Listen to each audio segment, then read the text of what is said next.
work. Disgusting, nasty work. Nasty. Come on, son. And at the number one spot. Give me a break. Nasty work. Nasty. Come on, son.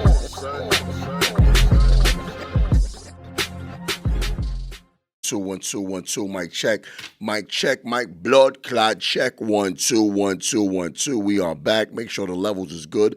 Level. Working with a new boom arm now, so now that shit look crazy coming back and forth towards me. Blood clot fierce. Anyway, guys, what's up, man? Got to start this out with a somber announcement. If you guys haven't heard, I'm just getting news just now that actually at the time of recording, what is in the last hour, just got the news that we have lost a great in the hip-hop industry. You know, regardless of how you feel or what this man has, his contributions to the hip-hop has been astronomical, and I'm talking about none other than the late, great Irv Gotti. He passed away. I'm hearing it was from a stroke. You know, but, you know, regardless of what we say, Murder, Inc. had hip-hop in a chokehold for a minute. He's also responsible for a lot of the hits and a lot of the things that Jay-Z did and Ashanti and, you know, the list goes on of all the contributions he did. But definitely his biggest act to date is Ja Rule, who was the original 50 Cent, the singing, growly rapper, you know what I mean, from back in the days in the early 2000s. And young, man, 54 years old. You know, all I can say is, you know, black men, we got to take care of ourselves. Men in general, you know, you never know when it's coming for you, but always, you know, try to live the longer so you could be here for yourself, for, you know, for your family and your kids. And it's sad. It's a sad day in hip-hop. We lost Irv Gotti, man. So rest in peace, Irv Gotti. This drinks to you, my brother. But we got a show to do, and y'all know how we started out every week. Started out bringing y'all some music from up-and-coming artists, new artists, independent artists, which is what I like to focus on. Once again, I like to focus on independent artists who don't have a deal, who just looking for the exposure from somebody who does have a bit of a following. And just to get the music out there, even if you don't got a following. I think it's dope as an artist to hear somebody else listen to your music and critique it. I'm very unbiased with this. I've had personal friends of mine send me shit. Haven't got to it yet. But y'all coming up, bro, and I'm not going to be easy on you guys either. You feel what I'm saying? So without further ado, let's get to our first artist of the day. This brother goes by the name of Ty Retro. And the name of this song is Martin. He hails from the Bronx, New York. You know what I mean? Bronx stand up. So let's get it. Ty Retro with his song Martin. Let's go ahead and check this out, y'all.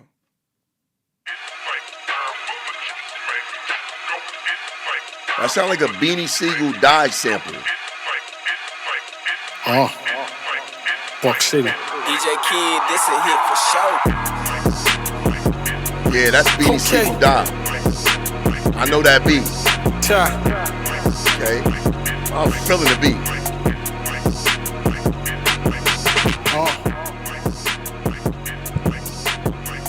Yup, that's that Beanie Siegel. Y'all remember that song, Die? That's that sample. I hear it. Let's go. This for all my dudes out at the corner store. Went from pissy always to an Audemars. Sitting in the drop, bumping on and on. Shotgun, that's a motto. Here they know for bringing brooms like shit, man, at Apollo. VIP, I got my feet over the bottle. Always wiggy, never iffy, that's the motto. Hit the Quavo, skills run up the payroll. Just bagged up a Puerto Rock, I never hit no bueno. About to stop all this and walk around hot potato. I'm the best out in it simply cause I say though. They gon' hate though. Fuck it, I'm a rulie. Get the cast together, we gon' make a movie. Okay. At the top, I'm probably hogging up the list, cause nobody I'll be mobbing it like this. Shorty thinking that she popping cause we lit. Get the steppin', I'm like Martin in this bitch. At the top, I'm probably hogging up the list, cause nobody I'll be mobbing it like this. Hey. Shorty thinking that she poppin' cause we lit. Get the steppin', I'm like Martin in this bitch. Shorty listen, it be on. Yeah, I'm fucking with it. I almost want to give it a fire, but it ain't get that. But definitely, this is a bop. Ty Retro, I fuck with this. That beat, and that is a Die sample. You can correct me if I'm wrong, but I think I hear Die from Beanie Siegel in there. Is that? That is Die. I think that's Beanie Siegel Die sampled in that. Beat fire. Your flow was fire. The hook is dope.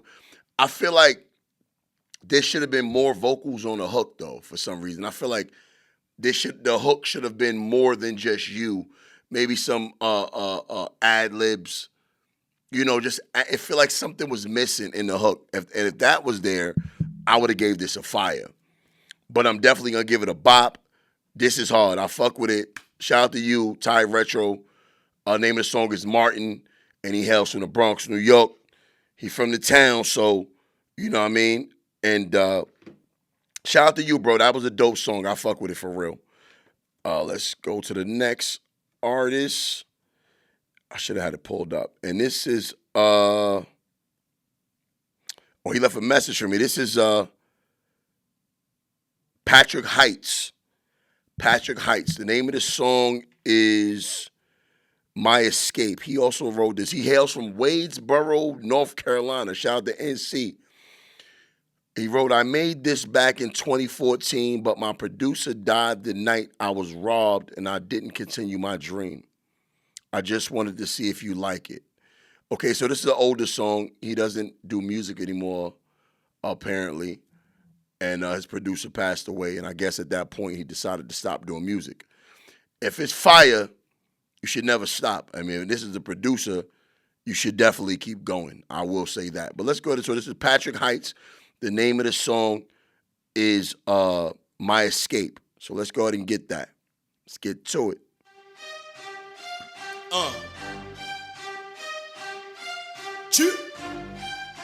Check it out. Older song. Pat Heights. TMT. I'm taking over this year.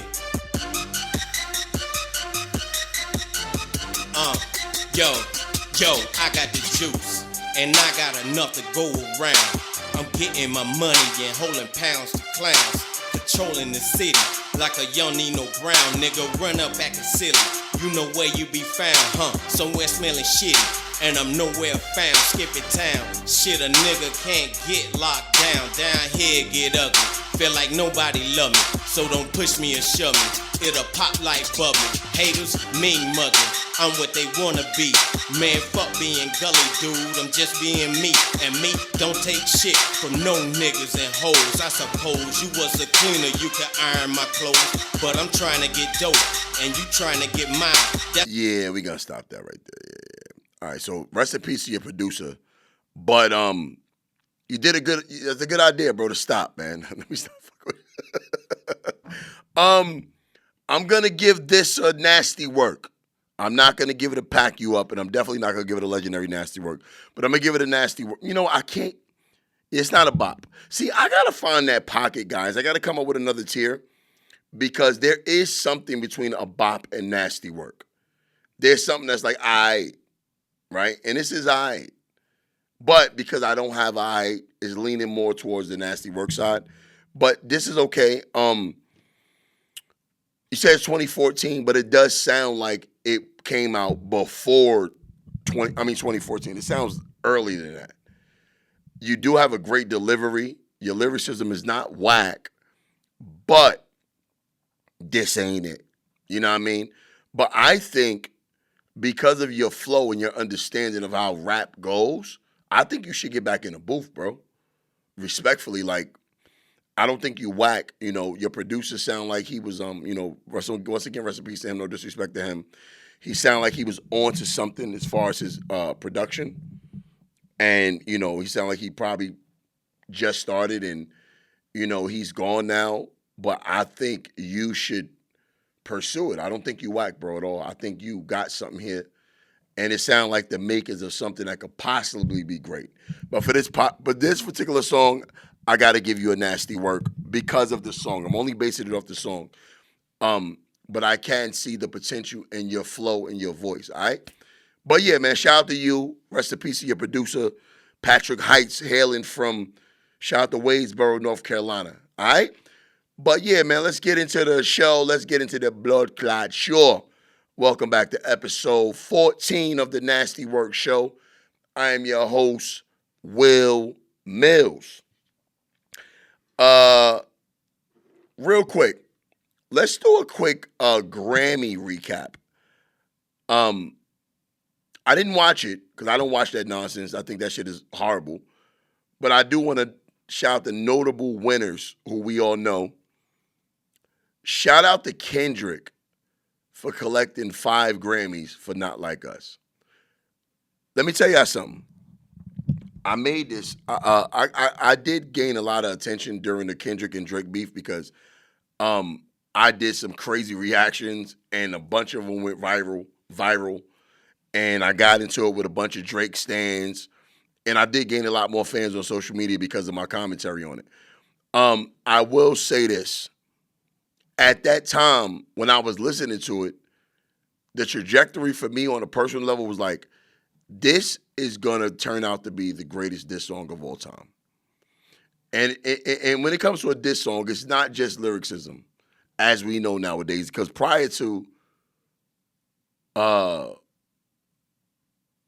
Back to Back, we didn't hear diss records that got, Hit 'Em Up was crazy, but like it wasn't in the club. You know what I mean? I'm a little older, so I was in the clubs during this time, like when Ether dropped and Hit 'Em Up and Take Over, them songs.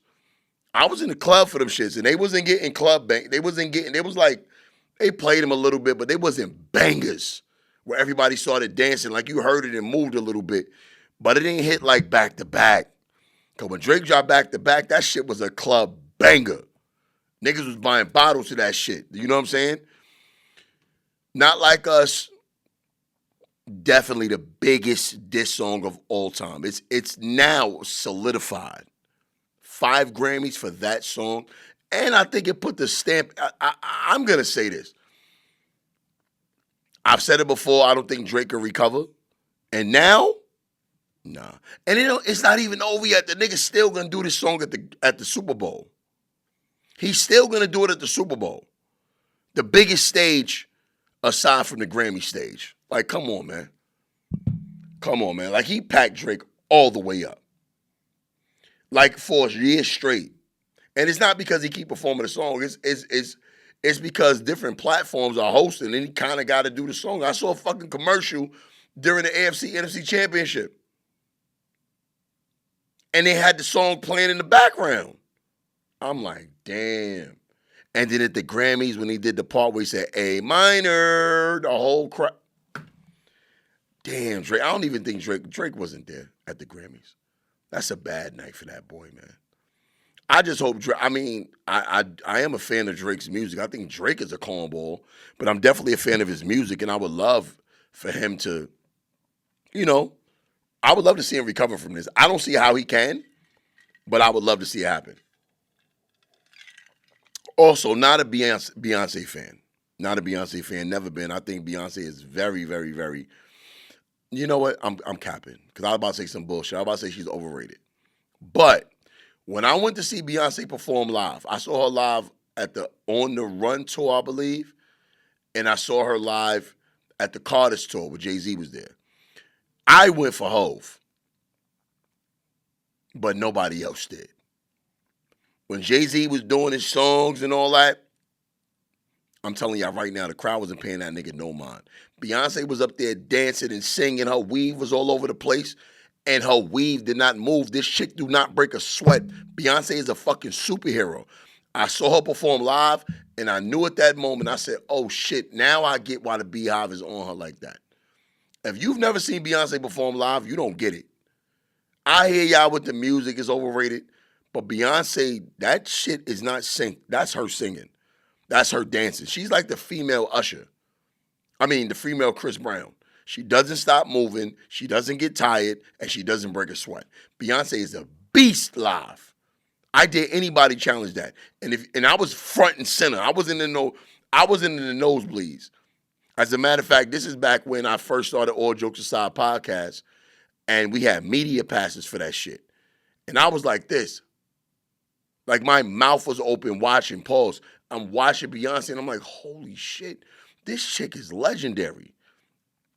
So for her to get the country music album of the year, salute. Salute as a black man, salute that. She from the country. White people mad, that's not country music. Fuck you talking about? She from the country, she did a country album. Country music ain't nothing but a rip-off of some blues or jazz or something black people created. Like white people created great music. The fuck out of here, man. No. White Americans. No. Y'all took something that black people made and made it, put a spin on it, like everything else y'all do with your foods and everything else. Somebody in the comments right now, somebody watching this show in the comment section right now, this is not racism. This is me saying some real shit. Maybe I'm confused. Maybe I don't know. But name a delicious, official, white American dish. Don't say hamburgers because that's German. Don't say frankfurters. That's German. Don't say lasagna because that's Italian. Name a delicious white American food. Name it. I'll digress. Because you already know what they take things and they put a spin on it from somebody else created. That's all I'm saying. All right? What we got next? But yeah, salute to Beyonce for winning that. Salute to Kendrick for his 5 Grammys. Amazing, amazing, amazing stuff, man. Let's keep it music for a second. And I gotta get into this, man, because this shit really bothered me. Your man Central C is out of pocket, man. Little mixed dude from the UK. He said some bullshit. And I'm like, Central C, knock it off, bro. When I talk about people ripping off people's stuff, this is what Central C had to say. Check this out, guys. Where we at with it? Here we go. Me, What the hell? I'm humble in it, but at the same time, I like to think that man put like a lot of man onto the night tech thing. And you see the influence even in like America and that now. Like, people be rocking the text like it's like they're us. It's perfect timing as well, really. Like you can't. It's the same. I guess it's the same thing applies. And you can't rush straight there.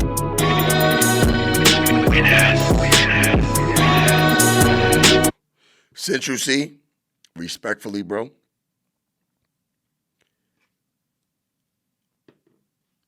I know who you are, bro, and you just got big in music, okay? And you only have a name because of Drake on the radar thing, and you put out a dope song with Lil Baby and a couple other songs. Nobody knew your fucking name before 2020. The Nike Tech thing has been a staple in New York City since like 2017, 2016. The young dude's been wearing that shit. I wear Nike Tech to the gym. And it ain't because of you, bro. As a matter of fact, I go far as saying this. You are dope. I will give you that. But it's because you're a nice guy. You're not the best drill rapper in the UK.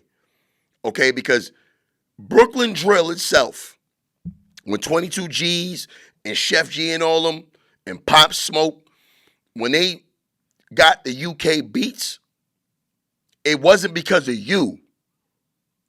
It was Digga D. Who else you had back then? I gotta remember some of these dudes' names. Abracadabra. Fuck, man. I was on the God damn it, I gotta get my UK drill shit back up. A lot of these niggas is locked up now. What's the young dude's name, man, that's locked up now? Fuck, but I won't fuck the names. I listen to a lot of UK drill. I love the beats. Prior to Brooklyn taking the beats and making it a better thing, because that's what we did. That's what New York always does. That's what America always does. First of all, drill music originated in Chicago, right? That's where it comes from, America. And then the UK took drill and made their own version of it and made the different beats. Then Brooklyn took the drill beats that the UK made and made it universal. Your own music wasn't even universal, bro. Nobody wasn't listening to that UK monotone bullshit. Nobody wasn't even listening to that shit, bro. It took Pop Smoke, Chef G, Sleepy Hollow, fucking 22 G's. It took them to jump on your beats to make the drill sound universal. And then you guys started to get some kind of recognition. And you came at the back end of it. So to say you got something to do with some Nike Tech shit, get the fuck out of here. Nobody ever copied nothing off the UK. Respectfully. We got nothing from you niggas. Nothing. Nothing. We like the way y'all talk. Your accent is dope. But the fashion comes from us. Even on this very video, you're wearing Air Force Ones. Something that was popularized in Harlem, New York in the 80s. Nike itself is an American brand. So your UK ass put on an American brand and we copied you? Get the fuck out of here, nigga. You crazy. Since you see, pack you up. Pack you up. You only got a name because Americans are saying your name. Don't get beside yourself, bro. Because the same way we made you popular, we could pack you up and get you out of here. We copy something off the fucking UK. Give me a break. Y'all got y'all whole shit. Y'all got rap from us.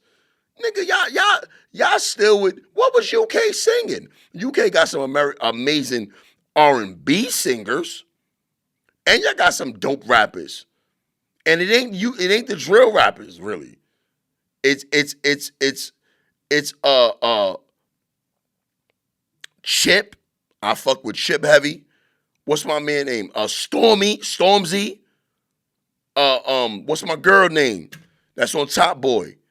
Lil Sims. It ain't you, bro. Y'all pack y'all drill niggas up. Y'all okay to, your own country don't fuck with you because you niggas is too violent. But as far as universally known UK artists, it's not drill. The only reason drill gets any recognition is because of America. And for you to talk about, we got some fashion from you, pack you up, nigga. Hell no. Don't let Drake get beside yourself. You see American pack Drake up, right? See what Kendrick did to Drake. As soon as he got beside himself, as dope as Drake was, is the longest run he's been on. Drake probably was on the longest run on top, pause, in rap history. 15 years and counting on top. All it took was a couple of songs from Kendrick Lamar to get him the fuck out of here. Remember, Drake's not an American. He's not an American. He has no real alliances. What Drake was doing was jumping on every wave that came out. Migos came out, he jumped on their wave. Then he saw y'all was popping, he jumped on your wave. That's what Drake does. He jumps on every new artist's wave. He did it with Sexy Red. He jumped on a wave that's popping. And then he make music based on that wave. You can't maintain that. He ain't have no real alliances. He was running to Atlanta, running here, running there, and thought everybody was his fucking friend. But when the smoke cleared, he has no originality. He copied Americans. At the end of the day, Drake is a he's a Jewish man, Jewish black man, half Jewish, half white Jew, half black man from Canada. He doesn't resonate with the culture. So don't get yourself packed up, getting out of pocket. How dare you? A Nike, an American brand. And as a matter of fact, Nike Tech is some calm shit. Y'all wear that to be fly. We wear that to do shit. Them little niggas who wear Nike Techs ain't wearing Nike Tech to be fresh. Niggas ain't wearing that to the club. Niggas is wearing Nike Tech to go do wild shit. I wear Nike Tech to the gym. But when I want to get fresh, I'm throwing on some labels. Labels. Y'all wear Nike Tech to be fly. That's y'all fly shit. Give me a break, nigga. America got Nike Tech from you. It's an American brand.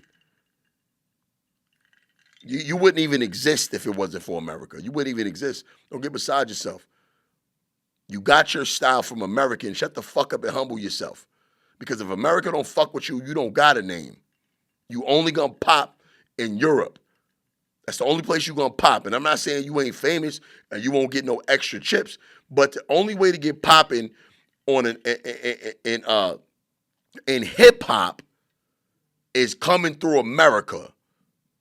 And I'm telling you something, these little niggas ain't happy about what you said, bro.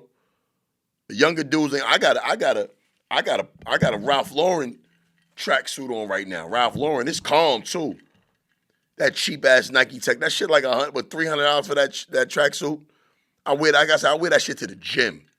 Y'all young niggas wear that shit outside, but the Brooklyn, New York, the Brooklyn young dudes, they wore that shit to go handle business. Back in 2016, 2017. Here you come 2020 at the back end of the UK drill movement, talking about you popularized some shit. You ain't even popularized it in your own country. Digga D and all of them was wearing Nike Tech before you even came out, before you even jumped off the stoop. Shut your bitch ass up, nigga. I don't like that shit.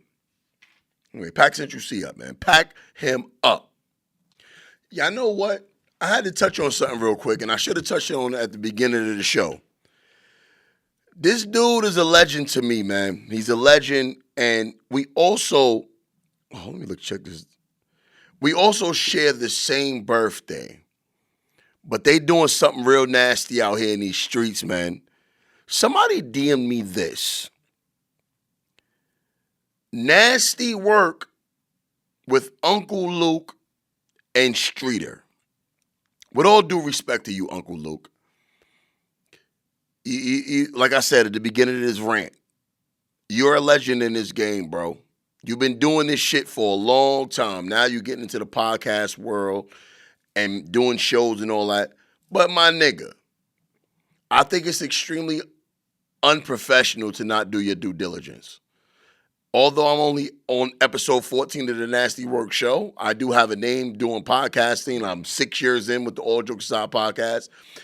And if somebody else has a show under the same umbrella, the same name, to name your shit the same thing is crazy to me, bro. I'm not about to go no legal route with nobody because I outwork everybody. And, you know, I do make something. All Jokes Aside is very, you know, lucrative, you know, on the audio platforms, the YouTube. I still haven't figured that out yet. But this show right here is a YouTube exclusive show. I don't put this out on Spotify or Apple Music or you know, iHeartRadio. I do have something on iHeartRadio with All Jokes Aside, but I don't have that with this show. So for me to see a nigga with the same name, the same show, and you somebody, bro, that's fucked up, bro. Like, so I'm calling you niggas out. Uncle Luke, come on, son. That shit is nasty, bro. That's corny. It's corny for you to start a show, not even, let me check and see. First of all, you an older Florida cat. Y'all, that's not even y'all word. Y'all don't use nasty work. That's some New York shit. And not for nothing, if anybody has been paying attention for the last 3 years, you would know that on social media, I didn't make up nasty work. I didn't. But most people on social media associate that term with me because I use it the most on social media in my content, and my content is very viral. So people think I made it up. I did not make up nasty work. That shit's been around for years in New York. If the Joe Budden podcast was super viral back when it, you know, with Rory and Maul used to always say that shit. Every episode, that's nasty work. Maul was saying that shit. That was back 2018, 2019. So that's been something that nigga said in New York. And I think it probably started in Harlem, because Harlem started a lot of the catchphrases, and, you know, they Brooklyn, we started a lot of shit, but I got to give it to Harlem. They do start a lot of the shit. So it's just a New York term that we say, in our everyday language. Yeah, I don't talk. You don't even use it in your everyday language, and if you did, come on, son, that's nasty, bro. Uncle Luke, I'm disappointed in you, man. Like I said, we got the same. I use you as a flex, as a bragging point. But when I be talking about all the celebrities, my birthday, December 22nd. Of course, you see my man back there. Sorry, I don't know which way to point because I'm looking at the camera. Basquiat, me and Basquiat share the same birthday. The baby got our birthday.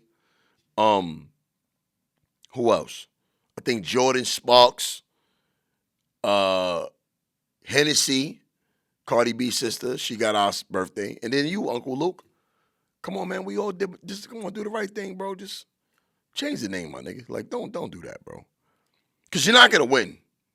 If we have like a podcast off in a podcast war, who has the better content, you're not going to win. You know what I mean? You're not going to win, bro. Fuck no. And I'm going to outwork you anyway, so, pause. But yeah, nasty work with Uncle Luke, nasty work with, come on, fuck out of here, bro. We can't have 2 YouTube exclusive shows with the same fucking name. And my shit was here first. Come on, you just started it like 2-3 weeks ago. I looked it up. Just change the name, bro, please. Respectfully, bro. Come on. Be professional about this. Let's not let it get ugly. You know what I mean? But anyway, moving along. I want to talk about this shit. I don't talk about the Diddy shit, like I said in a post that I put up. I don't like the fact that Diddy's in jail and going through this. That doesn't say I think he's innocent. I don't like talking about it, right? Because I don't like to see, like to root and to celebrate a black man who accomplished great things falling down like that. I don't think that's funny, bro. Like, I think that shit is whack. I don't like it. And I've been saying some things about the Diddy thing. And shout out to my man Chopper City. He followed me on the gram. We do have dialogue back and forth, regularly on the gram. He did an interview recently on Dialogue. And he said some interesting things. And I'm glad that somebody who was in the mix, like he's not speculating. He's not giving commentary on something. He's speaking from a person who was there. He's not even giving an opinion. He's spitting factual things that he saw. And he says something about a particular subject with the whole Diddy thing that I was thinking the whole time. Not about this particular story, because I didn't even know about it, but about other people who have come forward now. And let me play this real quick for y'all, because I like what he said. He kind of put some, gave me more fuel to talk about what I wanted to talk about. And I like that he said this. So check this out, guys. And your bedmate Sarah, she did an interview for a documentary saying that Diddy violated her. You seen it? I'ma be honest. You heard me? I can't be a person that I can't do that. I just can't be fake, bro. So I'm gonna keep it G. It's all respect and love for Sarah, But at the end of the day, I would say I don't think that's true. And the reason why I would say that there is because at the end of the day, Diddy used to come down. We had the making the band Penthouse. This when we already made the band. You dig? Diddy used to come downstairs like 3-4 in the morning, bruh, and tell Sarah, like, come on. And she'll get up and she'll go with him. And then she'll come back down about 4 hours later, hair messy, makeup all smeared up, drunk, and look like she got period. And she did that at least 3 to 4 times, multiple times. So I don't think that that's true that man violated her. I think that she was ecstatic, she was bucked up, and she couldn't wait to fuck him. And that's just my opinion. And everybody used to talk about Sarah fucking Diddy anyway around the Bad Boy office. So I don't think that's true. And there's no disrespect to Sarah, but 100 is 100. You got to keep it real, yeah. And I just don't feel like Sarah was telling the truth because I seen it with my own eyes, Diddy fucking on that girl buku times, and she was not feeling violated or nothing. She was happy. Facts. And she thought that, you heard me, courtesy of her fucking on him, that she was going to get privileges. And Diddy drew it to the side like she was nothing. And no offense to Sarah, but that's just my opinion and that's my truth. And I'm keeping it real. I don't think Diddy violated her. Facts. Shout out to Chopper for saying that, man, because my thought process has been this all along, right? I haven't looked through the case. I'm not no fucking, what's the nigga name? 1020 Jake, whatever the nigga name is. I'm not one of them cats out here I'm not too concerned with the details of the case, right? So I did hear some things when I looked into it, watching these documentaries, and I saw the latest one. I saw 1.5 episodes of it. I'm like, yo, y'all not really even saying shit. Most people I've seen come forward are clout chasing. They're looking for a check. Most people. Even from the surface level of the case itself, what I'm seeing is a freaky nigga who has engaged in homosexual, erotic activities. Even when they say sex trafficking, a lot of people don't know what sex trafficking is. Because of child sex trafficking, I think people are tying that into it. He's not being charged with child sex trafficking, not to my knowledge. Sex trafficking is pretty much just buying some pussy or some dick and paying for it to come across state lines. Something that if you got some bread, you've engaged in that before. You meet a chick online, you want to fuck, you send her a couple of dollars, you buy her plane ticket with the intentions of having sex, that's sex trafficking. That's a crime, apparently.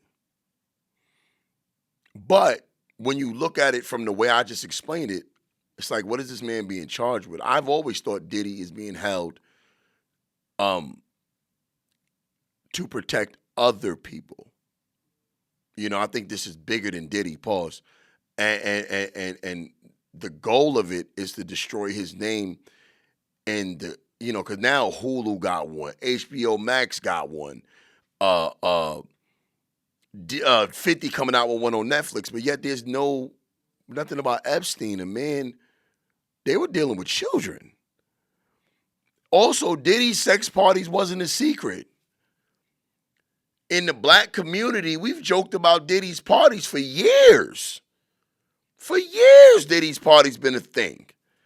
You know, it really came to light about the joking and the part about it, like saying you just got to say no, was with the Cat Williams Shannon Sharp interview. That's when we really was like, that's when a lot of people who wasn't in the know really like, yo, what the fuck you talking about?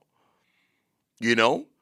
But until the court of law brings some things forward and have some real nasty charges against him, I can't join in the smear campaign. Now, my problem with Diddy's, I've always called Diddy the devil. And it ain't because of this. It's because of all the artists. I've done this on my All Jokes Aside podcast, and I'll do it for you guys right here real quick. Let's see. Bad boy artists. And I've done this just off my knowledge. I didn't do no research, but being a person who knows about music and artists, we're just going to name artists, right, who was signed to Bad Boy Records. Let's go to the Bad Boys Wikipedia page, and we'll scroll down, and we're going to look for artists. Okay, here we go. Here's all the artists. And I'm going to name what happened to all of them. Craig Mack, dead, but before he died, he joined some wild religious cult in South Carolina. Notorious B.I.G., dead. Faith Evans, where she at? Total, where they at? 112, where the fuck they at? Mace is on It Is What It Is with Cameron, but he did become a preacher right after dealing with Diddy. Tanya Trotter, never heard of her. Marijuanos, where he at? The Locks, left on their own free will, became successful. Black Rob, dead. Carl Thomas, where he at? Sean went to jail for some shit Diddy and him allegedly did, but he also became a Hasidic Jew right after he got out of jail. Mark Curry, where he at? Dream, where they at? G. Depp turned himself in for a murder that nobody knew about. Nobody.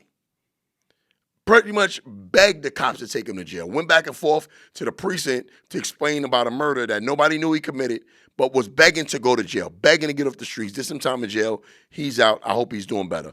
Loon, out of jail. But as soon as he came out, became a Sunni Muslim with a big beard. Y'all see this pattern here? Most of the people are dead, don't know where they at, or they joined some fucking religion that has nothing to do with black people. Like shit that's all over the place. The band, where they at? Just talked about Chopper City. But where the rest of them at? 8 Ball and MJG already had their own buzz, never needed Diddy to begin with. Boys in the Hood. Jeezy broke off from Boys in the Hood, went solo, very successful. But the rest of them, where they at? Cherry Dennis, where she at? Kalina Harper, who was with Dirty Money, was in my DMs, I kid you not, asking me for $50. Promise you, she followed me on Instagram, and she was begging me for $50 to help feed her kid. Red Cafe, where he at? B5, where they at? Gorilla Zoe, where he at? Daddy D Kane, where the fuck they at? Day 26, where these niggas at? Cassie, we know what happened with that. MGK, he stuck around. He got his own thing going on, doing acting and stuff now. And French Montana, I guess, is sticking tough behind Diddy. Pause. Now, I say all that to say this. A lot of these artists I name, you throw 112 in there, you throw Total in there, Carl Thomas, and the list goes on. A lot of the artists in here was great artists, hit songs. Typically, when an artist leaves a record label, they don't stop doing music. They sign somewhere else. But these artists just went away. They wasn't even making music independently. They just went away. What the fuck? So if I think that he's a criminal, it's because of all of this shit. All this dirty shit. And I think this is his karma because honestly, I don't think the charges against Diddy is that big of a deal.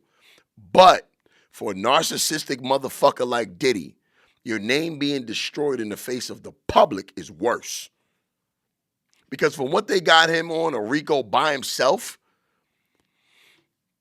I don't know how much time he could do. I don't think he could do much time. I mean, I think they hold him because he's a flight risk. But as far as the time is concerned, I don't see no real case here. Like no real crazy case. I think this is karma for all this shit. In the eyes of, morality. In the eyes of God. I think that's what he's dealing with right now.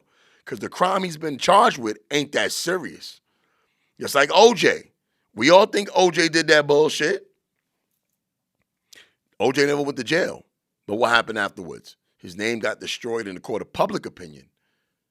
And then he did go to jail for stealing back his own shit. OJ went to jail for some bullshit, but did some time. You might get away. You get away with certain shit. But the way your name is going to be viewed, Diddy could never recover from this. He can't come back out and make no music. It's over for him. It's over. In the court of public opinion, it's over. We almost replaced Pause and No Homo with No Diddy. Your name is synonymous with doing some homosexual shit, bro. It's a wrap for you, my nigga. We caught you on camera beating the fuck out of Cassie. It's over for you. So all the artists I named, although he's never been prosecuted, and nobody ever came forward because nobody listened to him and they was silenced. The only artist that did good under the Bad Boy umbrella are the artists that left on their own free will. Think about it. Mary J was dealing with him. She left on her own free will. She did fine. The Locks left on their own free will. They did fine. 8 Boy MJG left. They did fine. Jeezy left. He did fine. Foxy Brown left. She did fine. Who else? Pitbull. Pitbull left. He did fine. He did phenomenal. All the artists that walked away from Diddy before they could really get his claws inside of them, pause, did fine. And if you stayed, you either fell off and went to obscurity, nobody heard of you no more, you went and enjoyed some religious cult, or you're dead. Nobody ever leave Bad Boy better than the way they came in there. Facts. And that's the crime I think Diddy's guilty of. All this other shit I think is the ultimate smear campaign. And he probably deserves it. But facts are facts. And shout out to Chopper City for even, saying what he said, because he brought some validity to my thoughts.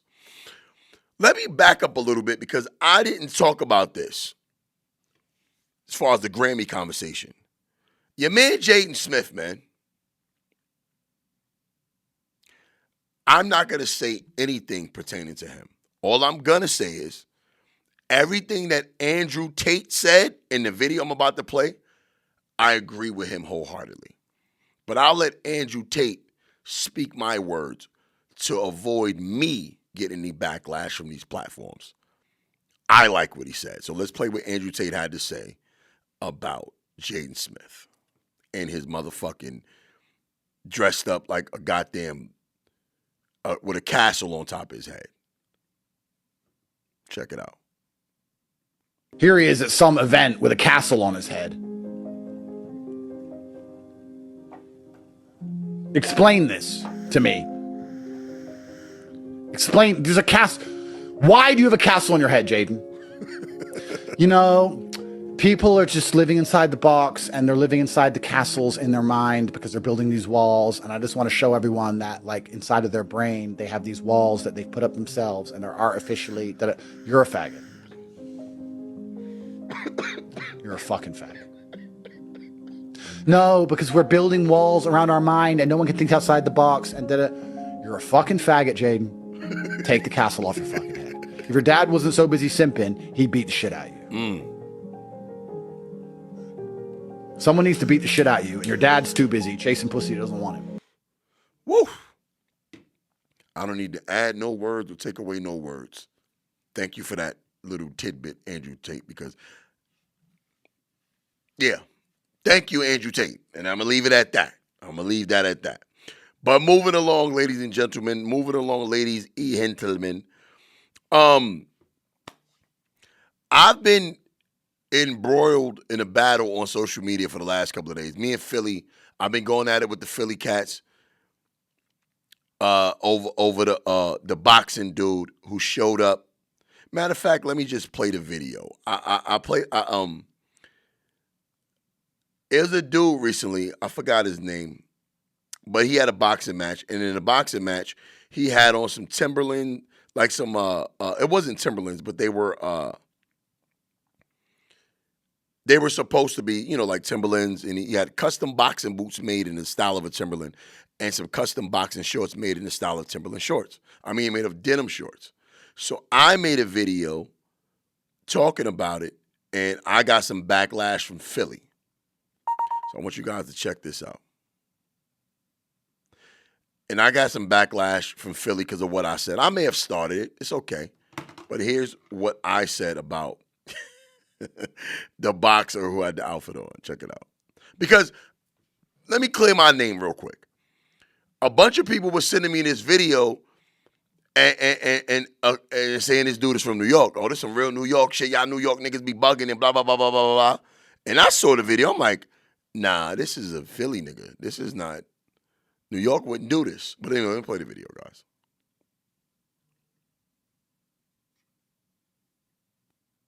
It's way too early for this, man, but I gotta address it. I cannot let this shit slide, son. Uncle Luke, you're a legend. I respect you. You're one of the greats. Oh, that's the Luke. That's when I went at Luke. My bad, y'all. Wrong video. That's another video where I just talked to you about that. That's the Luke video, but this is the one. Let's see. All right, here's the one. This is the one about the boxer. My bad. I played the Uncle Luke one, but I just talked about Uncle Luke to y'all. There's no need to play that one again. All right, so here's the one that I was referring to. All right, here we go. All right, so I had about 50 people sending me this, want me to comment on it. I guess all of y'all figured, oh, this some New York shit because he got the boxing Timbs and the denim shorts. I knew off top this dude was not from New York. This is nasty, actually. Salute to him for the creativity, but this not no shit no New York nigga would do. First of all, if we did this, those would be real custom Timbs. That shit look like some lugs or something, and the shorts look like some platinum FUBU. We would never do that. That'd be real Timbs and maybe some custom Amiri shorts or something like that. We would never do this. I looked at it and I said, yo, I bet you this is a Philly cat. A Philly cat would do this Def Jam Vendetta shit. This some Gilly shit. We would never do this. A bum-ass New York nigga would dress like this. But New Yorkers, everything ain't Timberland.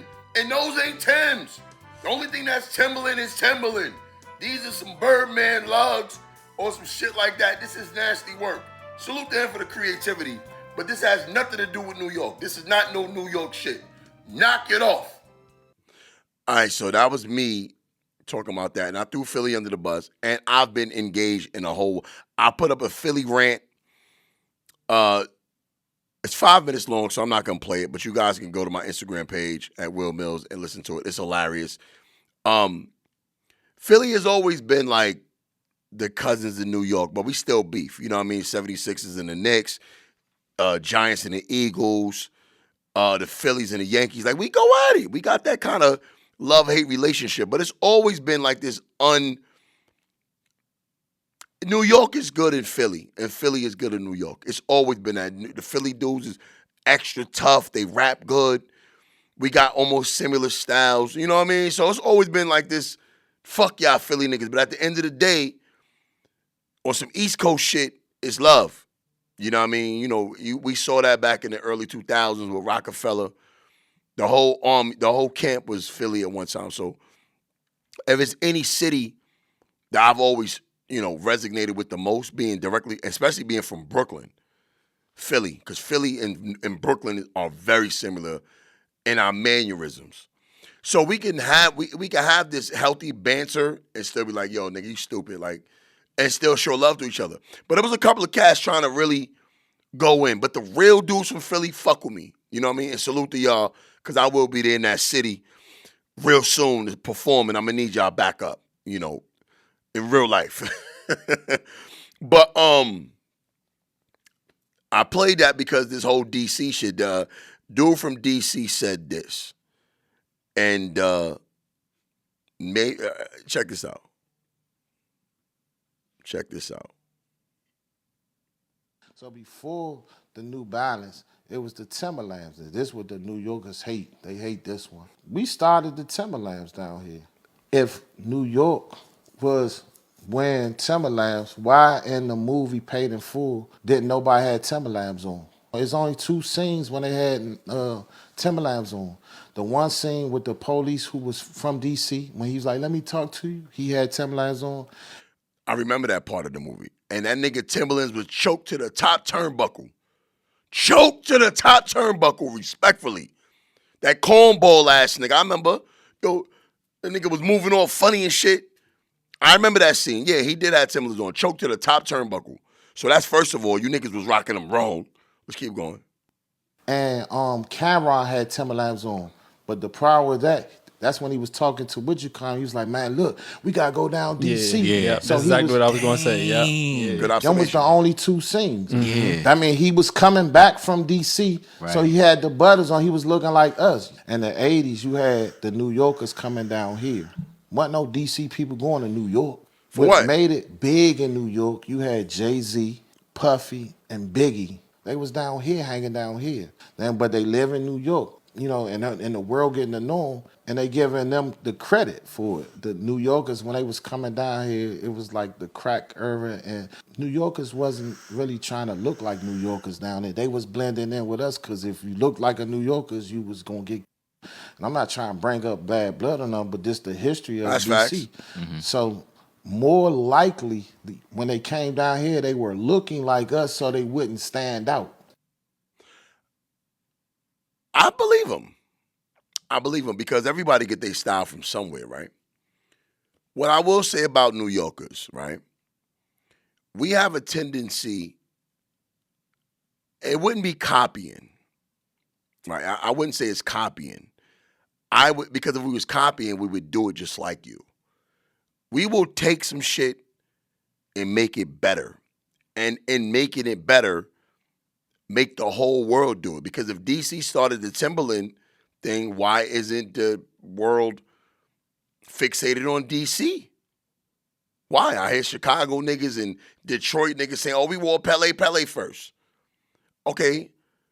Why doesn't people associate it with you guys then? if you started it. Why Pele Pele, Timberlands, who was claimed by DC. The only like fashion high end shit that's claimed by another coast that I always argue with is the South.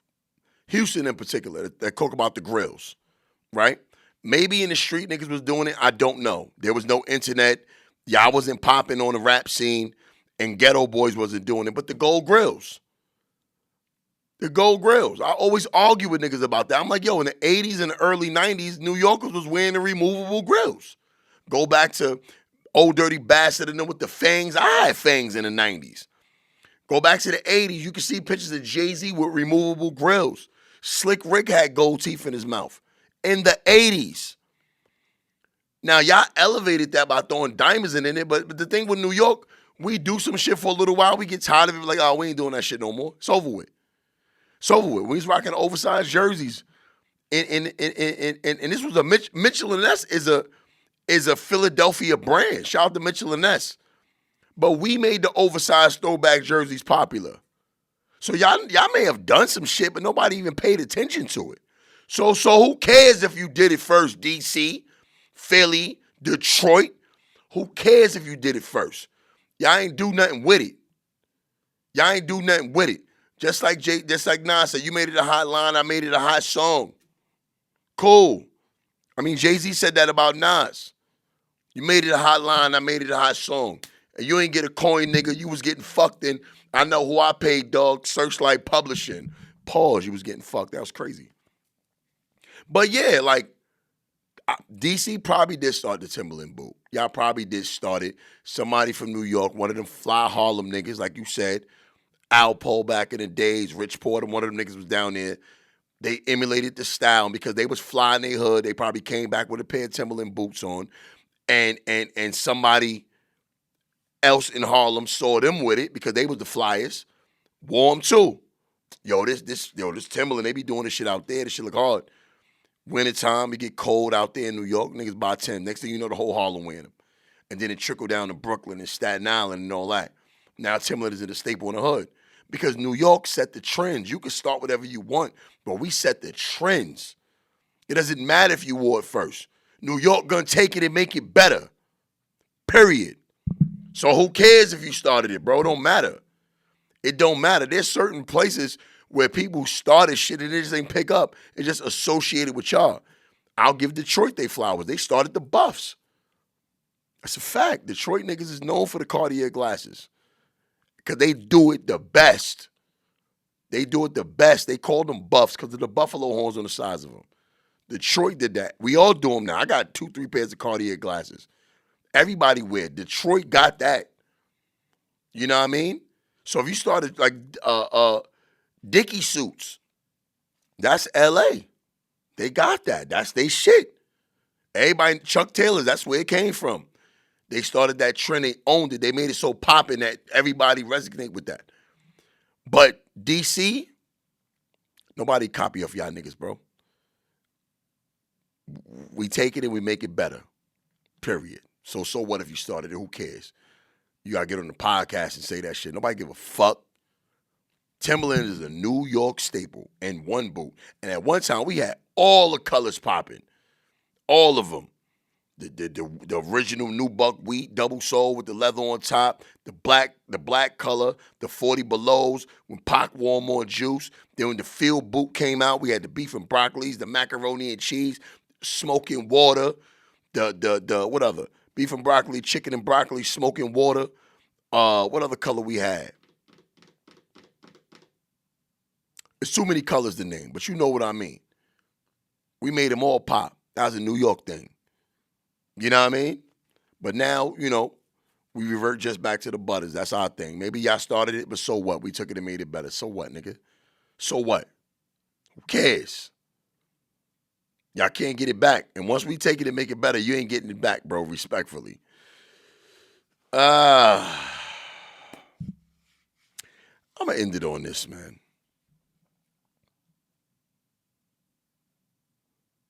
Yeah, I'm going to end it on this. This right now, you know what? I'm not going to do that one. I'm going to end it on this. Now, this is what's going on with. In the 80s, there was a show called Mr. Belvedere. And you talking about Get Back? If this show came out in maybe the 60s this would have been Trump. I think this is Donald Trump Jr. This is Donald Trump's origin story. This right here is Trump's origin story. My man did Mr. Belvedere dirty in the 80s. Check this shit out. You talking about Get Back, son? Peep this. Mr. Belvedere, can I tell you something I did? I mean, just between the two of us. Go ahead.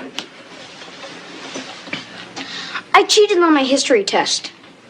Mr. and Mrs. Owens, Wesley cheated on his history test. I hate you!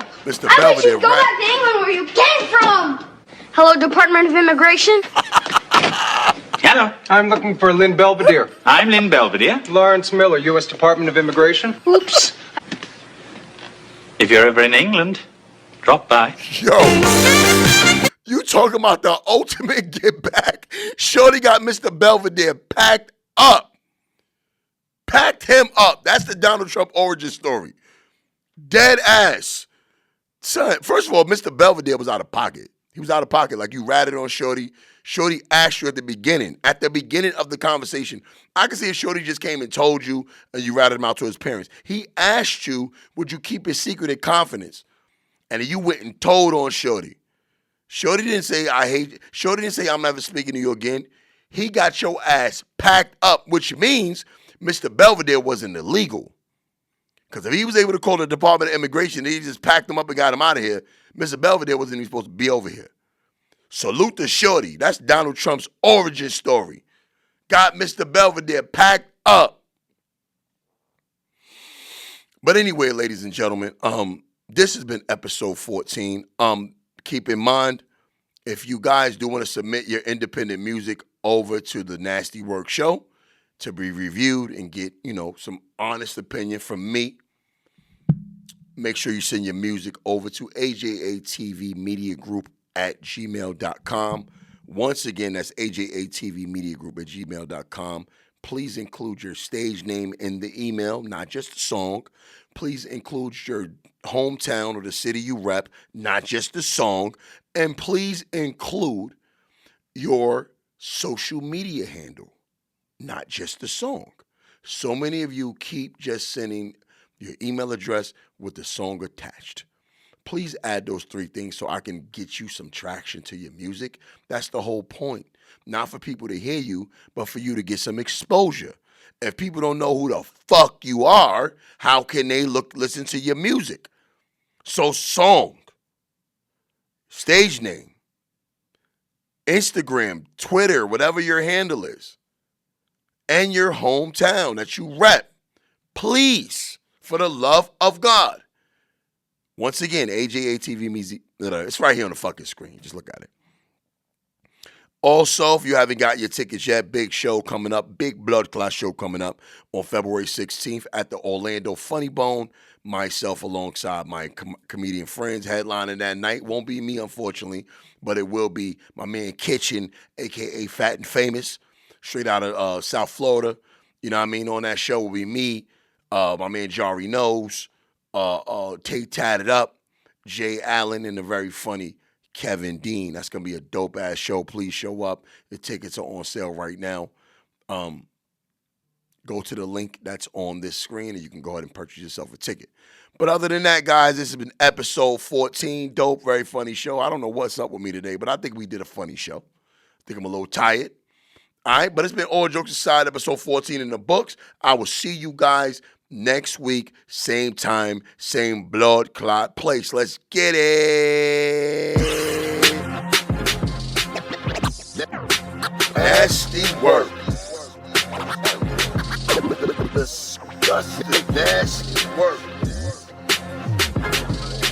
Nasty. Come on, son.